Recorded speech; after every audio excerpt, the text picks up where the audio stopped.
This is Jamie Drummond for Good Food Revolution. We're catching up with an old friend once again. And I say old in the nicest possible of ways. Erica and I have known each other for a long time. I present Erica Crawford of Loveblock, New Zealand. How are you, Erica? I'm feeling really good today, Jamie. Thank you.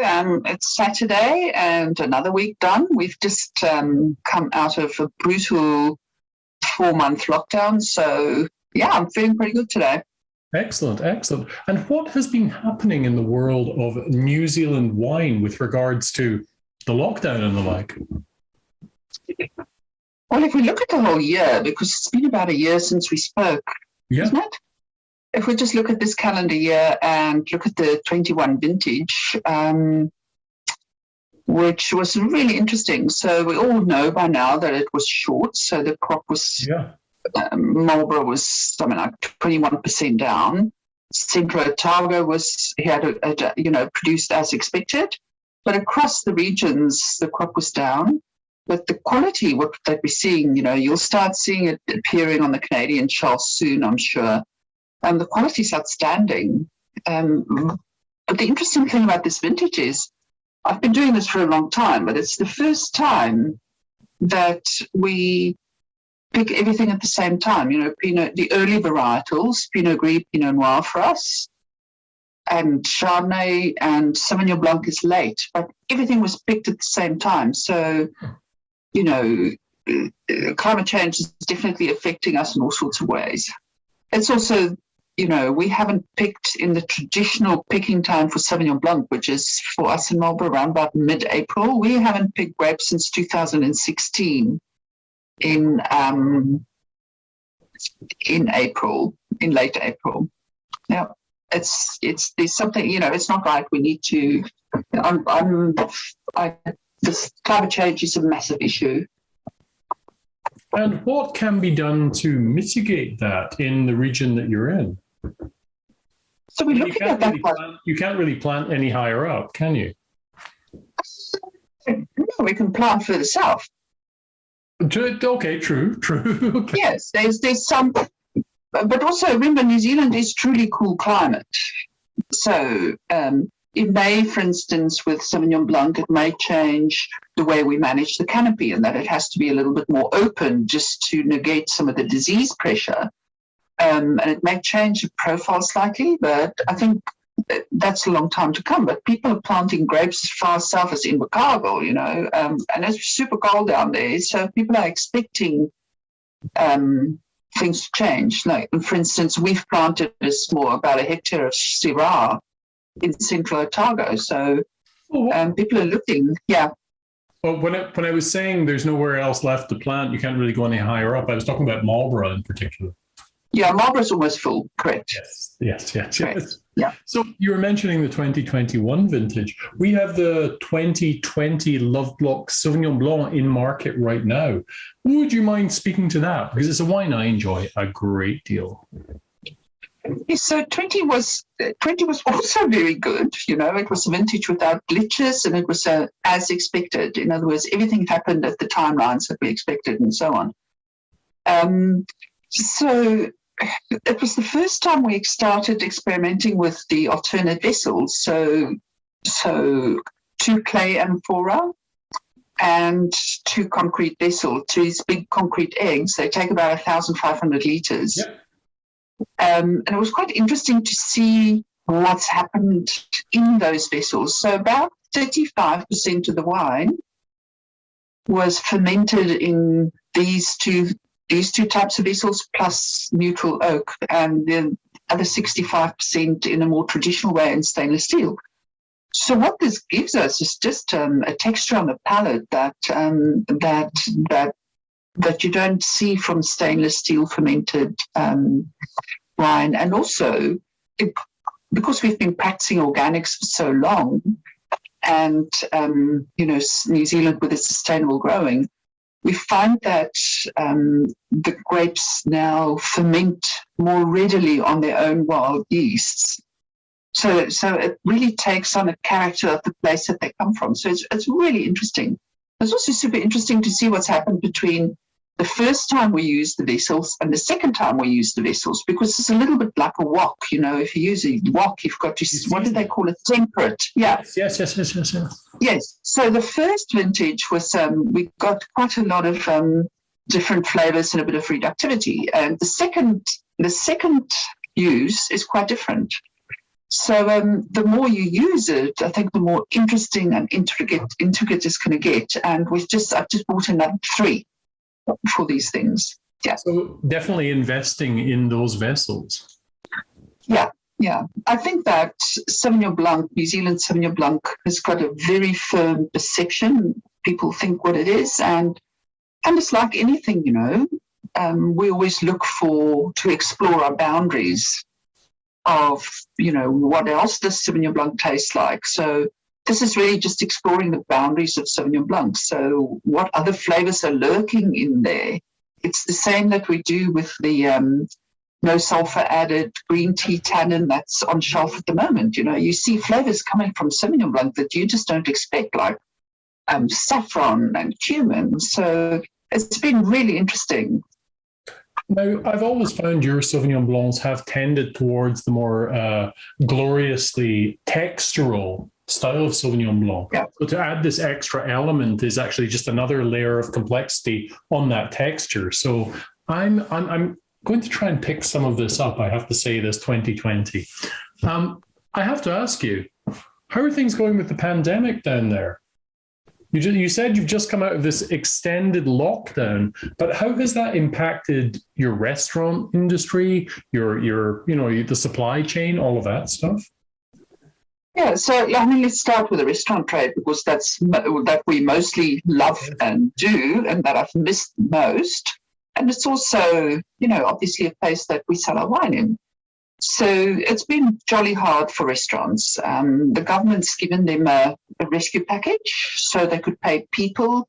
But, there's nothing to pay the rent and the cost of your finance. And a while ago, they could open for takeouts, but that doesn't exactly break even for them. So it's been really tough on restaurants. And of course, they'll have a little bit of a Christmas rush, but in January, New Zealanders go on their summer holidays and they go to the beach. So it's going to be a long period before they get back on their feet. Supply chain, like the rest of the world, we caught up in that, but we've got a double whammy together with Australia. And I think it's 2 things, because we're so remote. And the trade war between Australia and China is affecting us as well, because there are less ships coming our way. Yeah. So, it's very lumpy. And additionally, the big companies with big shipping clout are uploading, so they're sending a lot more because they can. So, yeah, it's been tough. Now, where are you at vaccination-wise? Because I remember back in August, New Zealand, surprisingly, well, it was surprising for me, you were one of the least vaccinated nations in the developed world. I think Delta caught both Australia and New Zealand with our pants down. I don't know what the reason was, perhaps a bit slow on securing the vaccines.